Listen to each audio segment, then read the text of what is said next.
Iniciando então, falando de anatomia e biomecânica do ligamento cruzado anterior, nós sabemos que o cruzado, ele sai do côndilo lateral do fêmur, então ele sai aqui internamente do côndilo lateral do fêmur, tá? Ele é cruzado por quê? Porque ele vai descendo o joelho, no caso aqui um joelho direito, ele sai lá de trás, no côndilo lateral do fêmur, ele vem cruzando o joelho para frente, inserindo na região intercondilar medial, logo atrás da inserção do corno anterior do menisco medial, logo atrás do ligamento transverso.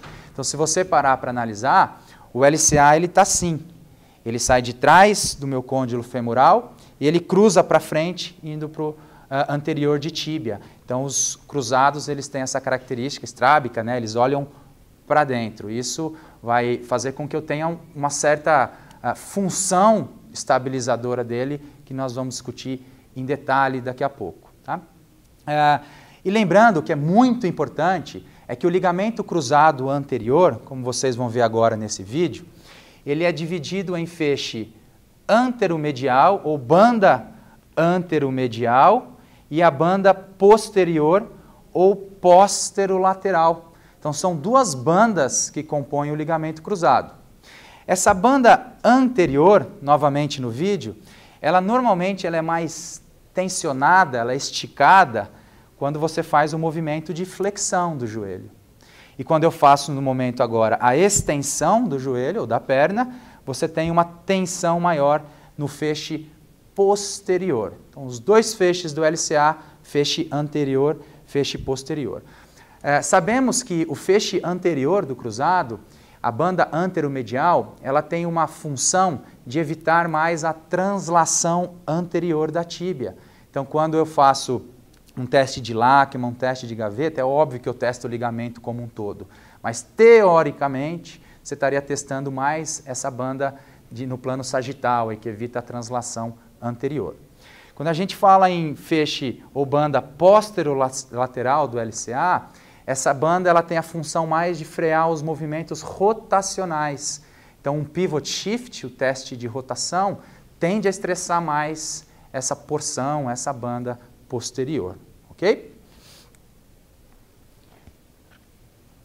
Então, esse é um estudo, né, em cadáveres, onde a gente percebe ali as duas bolinhas vermelhas, elas estão inseridas em cima e embaixo do feixe anterior do ligamento cruzado anterior.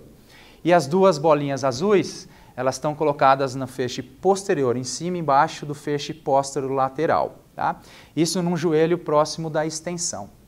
Quando a gente faz a flexão do joelho, quando a gente dobra o joelho, percebam que não existiu uma alteração tão grande nas duas bolinhas vermelhas, nos dois marcadores vermelhos. Entretanto, praticamente a bola azul superior do feixe posterior, ou banda posterolateral, ela se escondeu atrás do ligamento.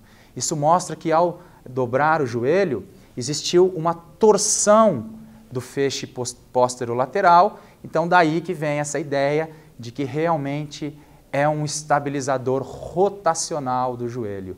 Por isso que talvez seja o ligamento mais roto, mais rompido aí no nosso corpo, nas lesões esportivas, os traumas em hiperextensão, em valgo, o pé preso ao solo e faz o movimento de rotação do joelho.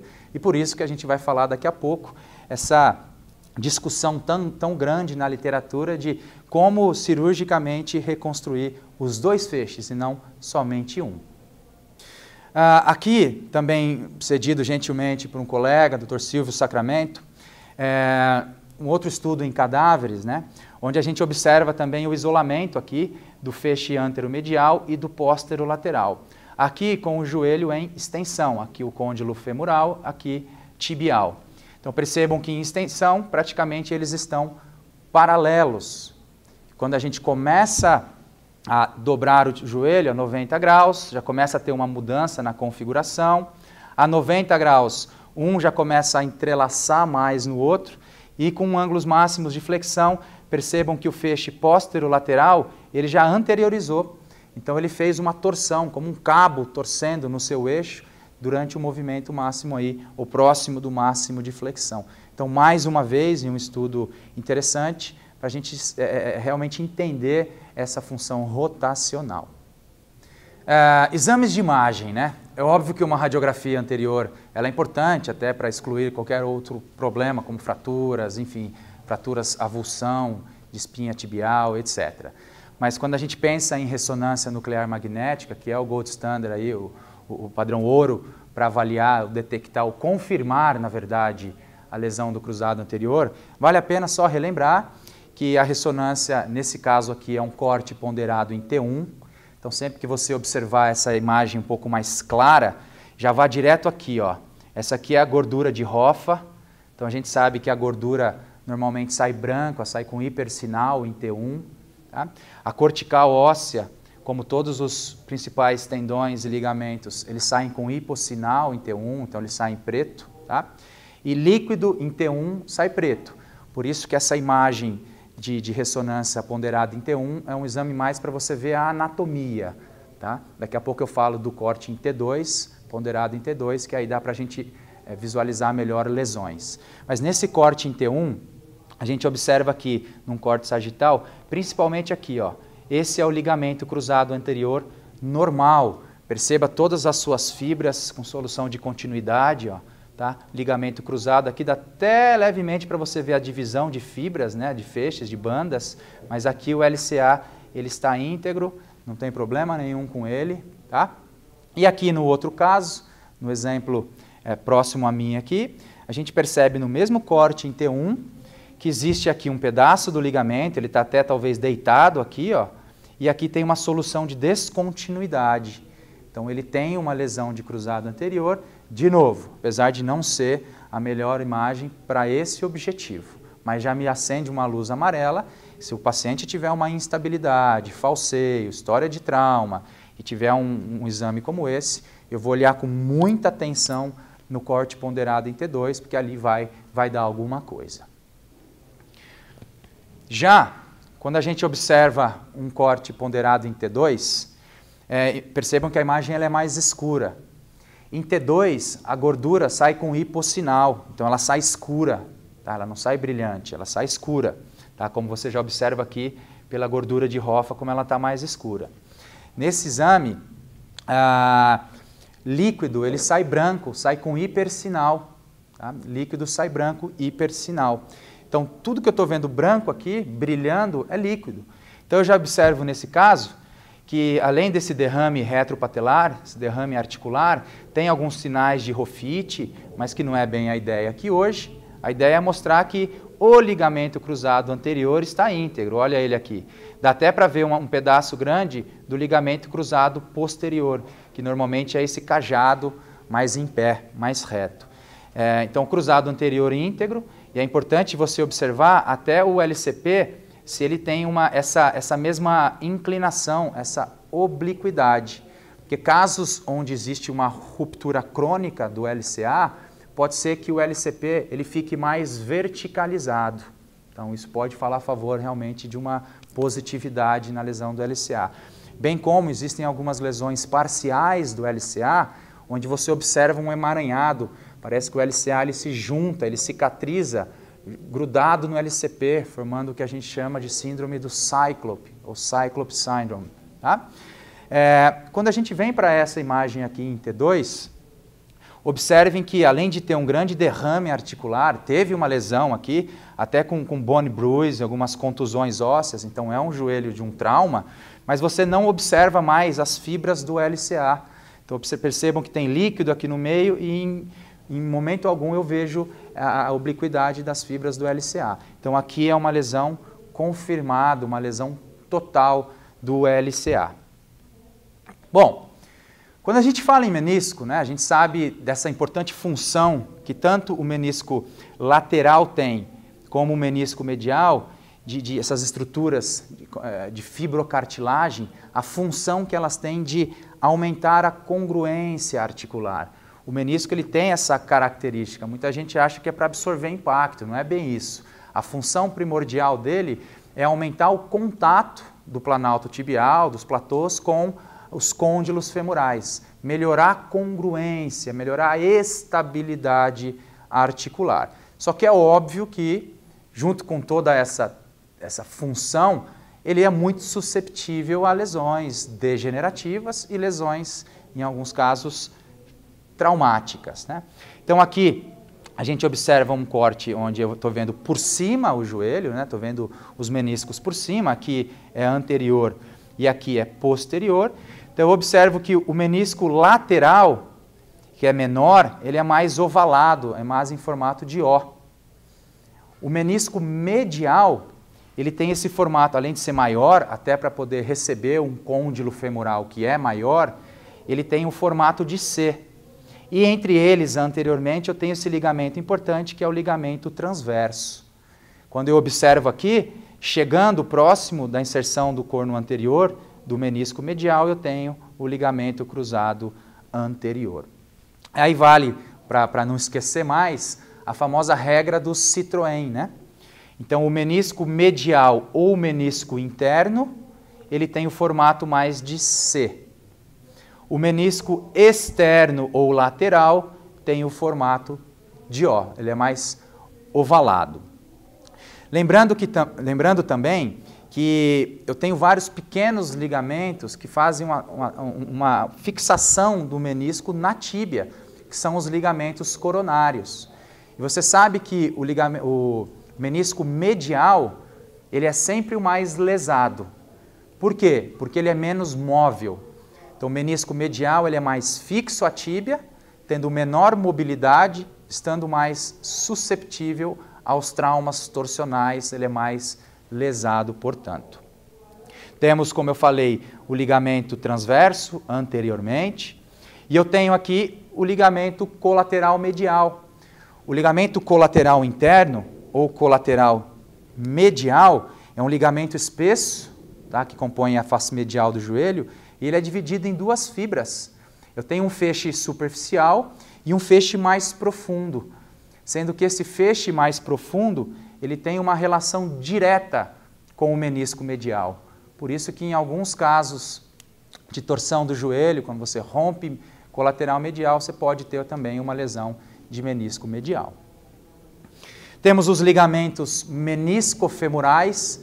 Quando eu olho por cima e posterior, eu tenho dois pequenos ligamentos que unem o menisco, principalmente o lateral, no fêmur. Então, os meniscofemorais, os dois mais conhecidos são os ligamentos de Risberg e de Humphrey, que até muitos consideram esses dois pequenos ligamentos como o terceiro feixe do LCP, que é outro importante estabilizador do joelho. Ainda nessa temática de menisco, vale lembrar que os meniscos eles têm uma certa vascularização.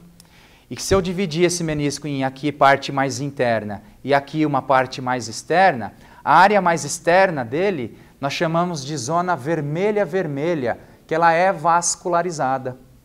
Temos uma área que é a vermelha-branca, normalmente no meio do corpo do menisco, e uma parte mais interna, que é a zona branca-branca, onde não existe vascularização e inervação. Qual a importância disso no nosso dia a dia, né? Muitos pacientes jovens que têm uma lesão pequena do menisco, nessa área vermelha, pode ser que o cirurgião opte por uma sutura de menisco. Ele vai suturar essa lesão, se for pequena, porque existe uma certa chance de cicatrização. Assim, preservaria a função importante estabilizadora do menisco. Se for uma lesão maior, em qualquer área dos meniscos, ou se for uma lesão em pessoas mais velhas, ou na região mais interna, não tem outra. A única opção, se é que tem que fazer a cirurgia, seria a meniscectomia, quando o cirurgião vai raspar essa lesão do menisco, e é óbvio que um pouco de instabilidade vai ser gerada. Mas o gancho que eu fiz aqui é para mostrar que nessa área que não é vascularizada, a zona branca, o potencial de cicatrização é inexistente. Por isso que não adianta tentar fazer a sutura. Ok? Temos aí as artérias geniculares, medial e lateral, que conferem essa pouca vascularização na parte mais periférica. Lembrando que, como vocês vão ver agora no vídeo, quando nós realizamos os movimentos de flexão e extensão do joelho, eu tenho sempre aquela regra do côncavo convexo, né? De rolamento e deslizamento. Se eu tenho aqui o platô tibial e aqui o fêmur, lembrando que quando eu faço uma extensão da perna, eu tenho um rolamento anterior e um deslizamento também anterior, porque aqui eu tenho o côncavo rolando no convexo. E quando eu faço a flexão do joelho, eu tenho um rolamento e deslizamento também para o mesmo lado, no caso aqui posterior. Tá? Então esses movimentos de rolamento e deslizamento, eles são fundamentais para que eu mantenha a congruência, para que eu não tenha uma luxação na articulação. E quando eu falo especificamente do joelho, eu tenho uma amplitude de movimento que ela vai de 0, que é a extensão máxima, até 130, 140 graus de flexão. Isso vai depender da massa muscular da panturrilha e da coxa posterior, porque quando você tem um contato de um com o outro, às vezes é isso que também bloqueia o movimento. Tá? Algumas pessoas com frouxidão ligamentar generalizada podem apresentar 5 graus de hiperextensão, até casos com 10 graus de hiperextensão, mas normalmente de 0 a 130, 0 a 140 graus. Bom, então, recordando, aqui está a tíbia, aqui o fêmur, aqui em extensão, né? Então vamos imaginar que eu saí dessa posição de flexão do joelho e fiz uma extensão. Nessa extensão, o fêmur rola anterior, ele faz um rolamento anterior, principalmente se for uma extensão em cadeia fechada. Ele rola anterior, mas para que ele não luxe para anterior, eu tenho uma compensação de deslizamento posterior do joelho. Nesse caso, nessa extensão, os meniscos se anteriorizam. Tá? O ligamento cruzado, principalmente a sua banda posterolateral, ela tensiona. Então, se estendeu em cadeia fechada, eu tensiono mais o feixe posterior. A cápsula posterior do joelho, ela tensiona também em extensão, e eu tenho uma rotação automática, que é o screw mechanism, ou o mecanismo de parafuso. Então, vamos pensar em cadeia aberta. Quando eu estico o joelho em cadeia aberta, nos últimos 10, 20 graus de extensão, como o côndilo medial do fêmur ele é maior, a tíbia ela acaba rodando levemente lateral para poder travar o joelho, o mecanismo do travamento. Tá? Então esse é um mecanismo que é importantíssimo na marcha, na aterrissagem de um salto, etc. Tá? Só que quando eu estou em cadeia fechada, eu estou em pé e eu estou subindo de um agachamento, como teoricamente a tíbia está fixa e ela não consegue rodar lateral, aí no caso é o fêmur que acaba rodando medialmente para dar esse encaixe terminal, esse mecanismo de travamento. O oposto também é verdade. Quando eu estou fazendo uma flexão da perna ou do joelho em cadeia fechada, eu tenho um rolamento posterior do fêmur, porque agora ele é o convexo, e quando é o convexo que se move em relação ao côncavo, ele rola e desliza para lados opostos. Então eu tenho um rolamento posterior do fêmur e para compensar isso, eu tenho uma translação, um deslizamento anterior. Nessa flexão em cadeia fechada, eu tenho uma posteriorização dos meniscos, isso é importante, tá? Como mecanismo de lesão, e principalmente o feixe anterior do cruzado, a banda anteromedial, se tensiona, né? Eu estiro essa banda. E a cápsula anterior, quanto mais eu faço a flexão, mais ela vai tensionando, mais ela vai esticando. Vamos agora pensar em mecanismos de lesão. Né? Como eu faço uma lesão de LCA, como eu faço uma lesão de menisco. Existem várias formas, casos dos mais interessantes possíveis, mas de fato, tá? Nós podemos dividir as lesões de menisco e as lesões, principalmente de LCA, em dois grandes campos aí. As lesões traumáticas e as atraumáticas, as sem contato. A lesão traumática do LCA é quando você toma um trauma posterior na tíbia que leva ela lá para frente. Então é óbvio, se o cruzado ele evita a translação anterior, se você anterioriza demais, você vai fazer a ruptura desse ligamento. Bem como, se você tiver um trauma na face lateral da perna. Alguém que dá um carrinho ou cai e empurra o teu joelho para dentro, você faz o famoso mecanismo em valgo, né? Um valgo excessivo do joelho, principalmente se você tiver o pé fixo ao solo. Então você está com uma chuteira no campo e alguém faz esse trauma, porque invariavelmente, se você está com o pé preso ao solo e você faz esse trauma em valgo, o trauma não vai ser só no plano frontal, você vai acabar tendo a rotação medial do fêmur, vai acabar tendo uma rotação compensatória da tíbia.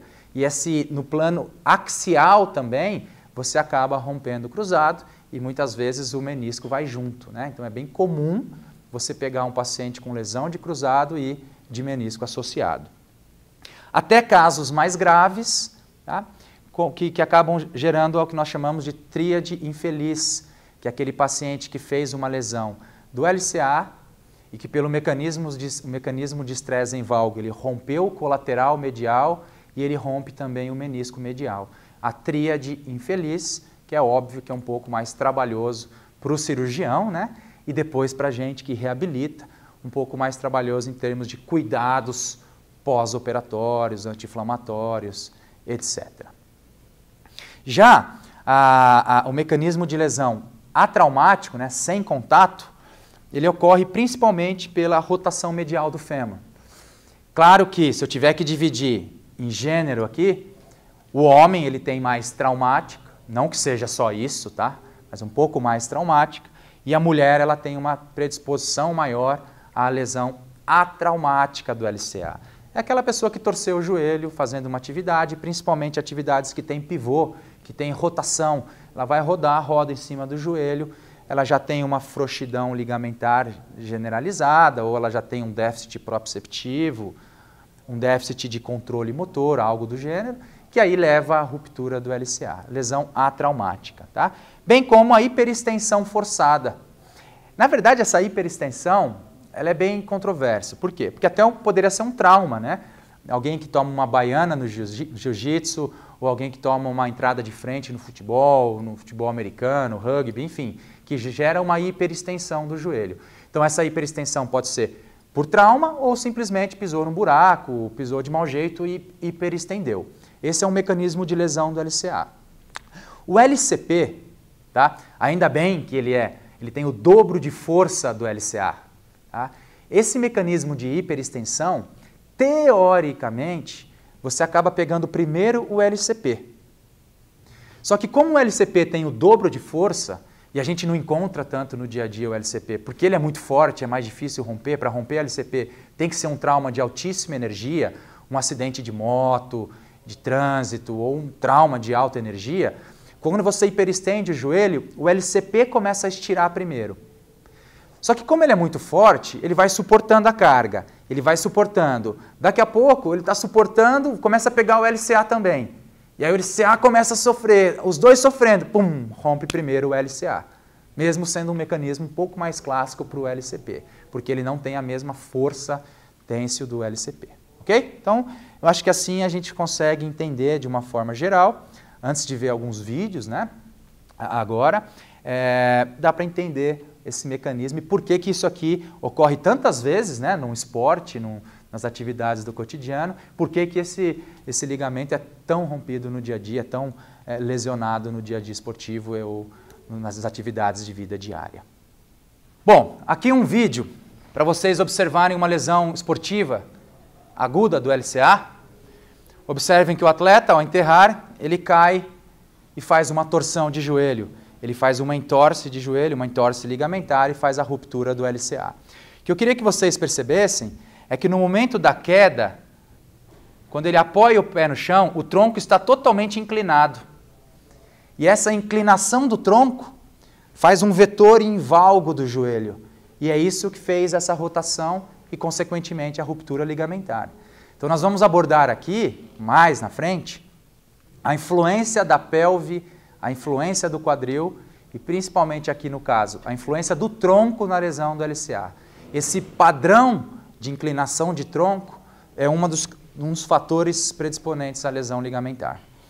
Aqui um vídeo também que vocês já devem conhecer, do Michael Owen, que fez a lesão do LCA, Percebam também que quando ele bate na bola de chapa, ele apoia o pé no chão, o tronco em relação à linha da pelve ele está inclinado. Você tem aqui, deveria ser isso, ele está assim. Então essa inclinação da pelve gerou um vetor em valgo do joelho e consequentemente a lesão ligamentar em um atleta de alta performance, em um atleta de ponta. Então isso ocorre. Não achem que é só o sedentário, é só a mulher que tem esse mecanismo anormal de valgo, esse mecanismo anormal de inclinação de pelve e tronco. Todos temos. Só que alguém que faz um esporte de alto nível não poderia ter. Um trabalho de prevenção aqui ele também se torna fundamental. Falar em prevenção de LCA, tá? Nós vamos ver com mais detalhes. Aqui, mostrando um pouquinho esse mecanismo que eu disse de tronco, de relação da pelve, de relação do valgo dinâmico. Então aqui uma moça fazendo um step down, um exame simples. Observem o padrão de valgo que ela apresenta no joelho, mas observem agora o padrão de inclinação da pelve e inclinação do tronco. Então é um mecanismo todo anormal de amortecimento de carga. Olha o desequilíbrio que ela apresenta com o lado esquerdo. Isso precisa ser corrigido quando a gente fala em prevenção de LCA, porque esse é o mecanismo principal de lesão. Se aqui num ambiente controlado, no vídeo de baixo é a mesma paciente, ó. Num ambiente controlado, numa velocidade lenta, ela apresenta essas anormalidades biomecânicas, imagina ela numa atividade de pivô, de desaceleração. Observe agora o lado esquerdo, ó. Olha como o joelho vai para varo e depois para valgo. Olha a instabilidade de controle motor, a instabilidade de força que ela deve ter no quadril, que acaba gerando esse vetor luxante, esse vetor lesivo para o joelho. Então isso precisa ser corrigido com urgência quando a gente fala em prevenção. E já fica aqui para vocês um toque, do começo até o fim do seu protocolo de reabilitação, você tem que dar uma atenção a isso. E mesmo depois de 4, 5, 6 meses de reabilitação, você não pode liberar alguém que ainda tem um padrão anormal desse. É pedir para ter a recidiva, e a taxa de recidiva da lesão do LCA é alta, por incrível que pareça. Essa é uma paciente lá do Instituto Trata, que nós avaliamos na cinemática.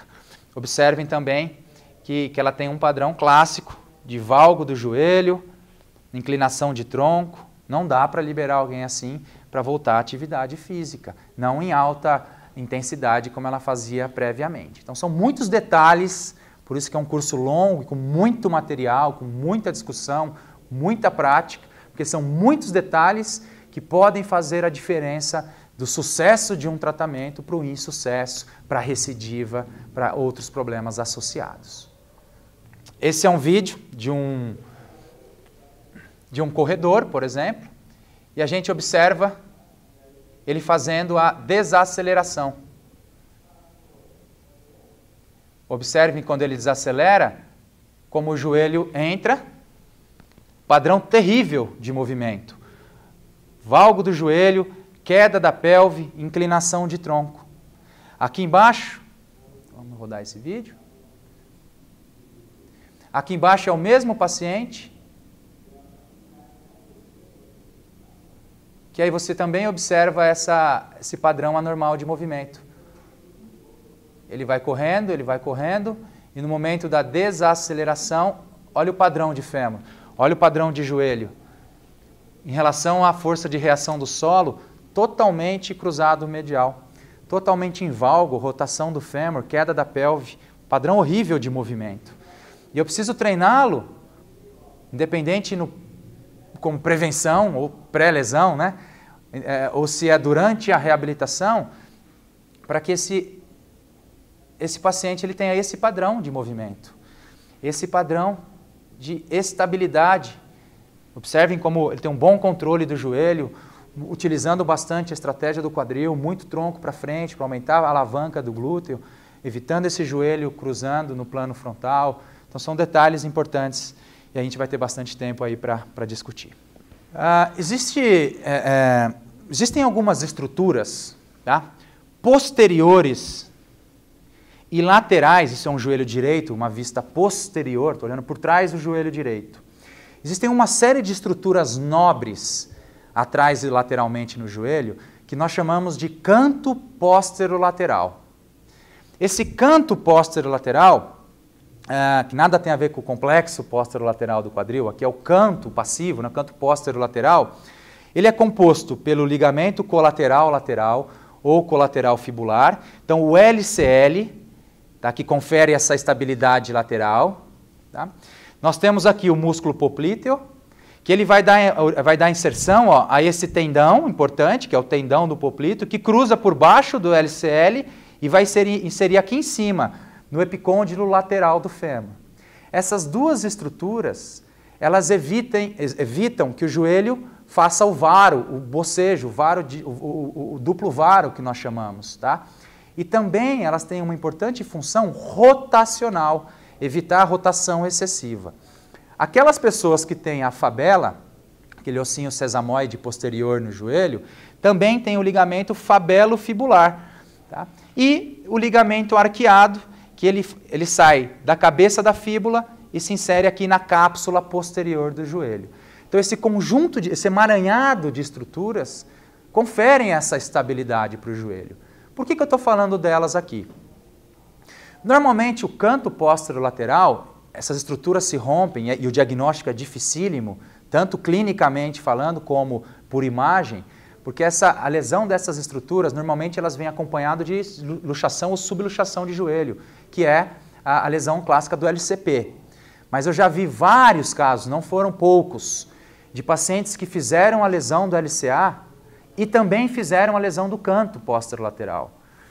Só que só foi reconstruído o canto, só foi reconstruído o LCA. E é aquele paciente que, na hora que está no terceiro, quarto mês de reabilitação, ele começa a falar que está sentindo um joelho estranho, um falseio, porque aí normalmente é a hora que ele está fazendo coisas mais rápidas, mais dinâmicas. E aí você coloca e faz o dial test, que você coloca o paciente em decúbito ventral, dobra os dois joelhos a 90 graus e começa a rodar, e depois leva o joelho a 30 graus e começa a fazer a rotação lateral das duas tíbias. E normalmente, quando você tem a lesão do canto, o lado da lesão ele roda mais lateral, ou seja, perdeu totalmente o estabilizador lateral do joelho. E eu tive vários casos que a gente detectou no meio da reabilitação que esse paciente tinha lesão do canto, não foi reconstruída só o LCA, e quando foi voltar a jogar ele rompeu. Então é muito importante você saber que existem essas estruturas e que no primeiro sinal de falseio, converse com o cirurgião ou você mesmo faça esses testes, deixa para fazer mais para frente, não vai me testar o canto com 1, 2 meses de LCA, óbvio que não, mas no meio para o final faça esse teste. Lesão de canto, uma grande chance de recidiva ligamentar. Citando novamente as diferenças de gêneros, né? Então, a literatura aponta que as mulheres têm mais esse padrão em valgo. Isso não é bem o que eu percebo no dia a dia. Tanto em atletas de alta performance como em sedentários. Eu não vejo só mulher com valgo. Mas existe essa linha de raciocínio na literatura.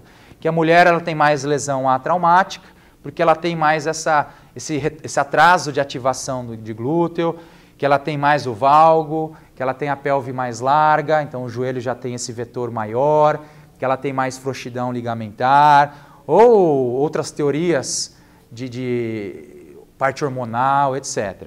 E que o homem teria um controle melhor do joelho, tá? E teria mais lesão traumática, até porque normalmente o homem faz mais esportes de contato, de muito contato físico. Realmente alguns estudos epidemiológicos, eles até mostram que a mulher tem mais lesão atraumática e o homem traumática. Mas isso não quer dizer que eu não encontre homens com lesão atraumática e nem que eu não encontre mulheres com lesão traumática. Então, você tem que estar preparado para entender essas diferenças anatômicas, essas diferenças de gênero, mas que isso não quer dizer que seja 100% uma ou 100% a outra. Esse é um trabalho publicado por Sugimoto na Journal Sports Medicine em 2014, onde os autores avaliaram a influência de exercícios específicos, né, o efeito de exercícios específicos como intervenção, como se fosse fazendo assim, uma análise na literatura, uma revisão, tá? Uma meta-análise, na verdade, mostrando se pacientes ou clientes ou atletas que fazem um trabalho proprioceptivo, neuromuscular, uma prevenção, se eles têm uma chance menor de ter lesão ligamentar, se eles têm uma diminuição na incidência ou no risco de lesão. E se a gente observar que essa linha é a linha de corte, a linha mediana, tá?